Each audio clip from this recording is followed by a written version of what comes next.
ആളുകളെ താങ്ങുകയാണെങ്കിൽ സമസ്തന്റെ എതിരാളി ഏതൊരു വ്യക്തിക്കും അവനവന്റെ എതിരാളികൾ താങ്ങിയാൽ ആർക്കും പറ്റൂല. ഏത് കക്ഷിക്കും അവന്റെ എതിരാളിനെ സഹായിക്കണം, ആർക്കും പറ്റൂല.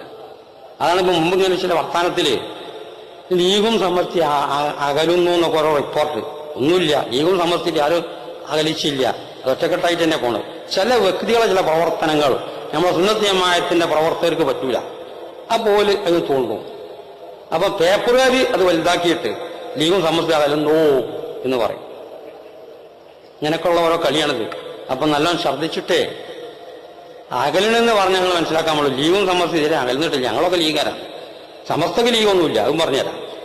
സമസ്തക്ക് സ്വയം ഇന്ന് ലീഗെന്നോ സമസ്തന്റെ സ്ഥാപനങ്ങൾ ലീഗുകാർ നടത്തുന്നുണ്ട്, കോൺഗ്രസ് നടത്തുന്നുണ്ട്, പിന്നെ ദീനുള്ള ജാതി അനുഭാവികൾ ഓലും നടത്തുന്നുണ്ട്, ധാരാളം മദ്രസകൾ നടത്തുന്നുണ്ട്.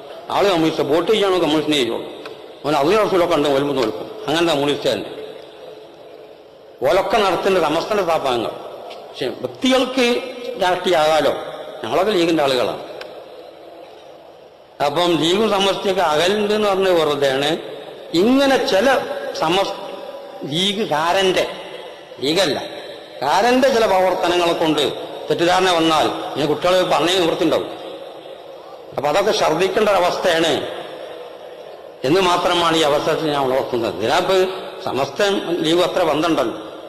പിന്നെ ഇതിനെ ഒപ്പിക്കേണ്ട ആവശ്യം എന്താ? ബഹുമാനപ്പെട്ട പൂക്കോയത്തങ്ങൾ തന്നെ അത് പിരിച്ചുവിട്ടതല്ലേ. വരാൻ പോണ സകലം സമസ്തന്റെ എതിരായി വരുന്ന ഏത് കമ്മിറ്റി അഖിലും വേണ്ട കൊകിലും വേണ്ട വേണ്ട ഇത് സമസ്ത മാത്രം മതി. അങ്ങനത്തെ ഓരോക്കെ പിരിച്ചുവിട്ടതിനെ ഞങ്ങൾ താങ്ങാൻ നടക്കണം. അതാണ് പ്രശ്നം വരേണ്ടത്. അപ്പൊ അത് ഛർദ്ദിക്കണം. ലീഗ് വളരെ ആവശ്യമാണ് ഞങ്ങളെ അഭിപ്രായം. അതിനുവേണ്ടി പ്രവർത്തിക്കണോ ഔട്ട് ചെയ്യണമല്ലോ.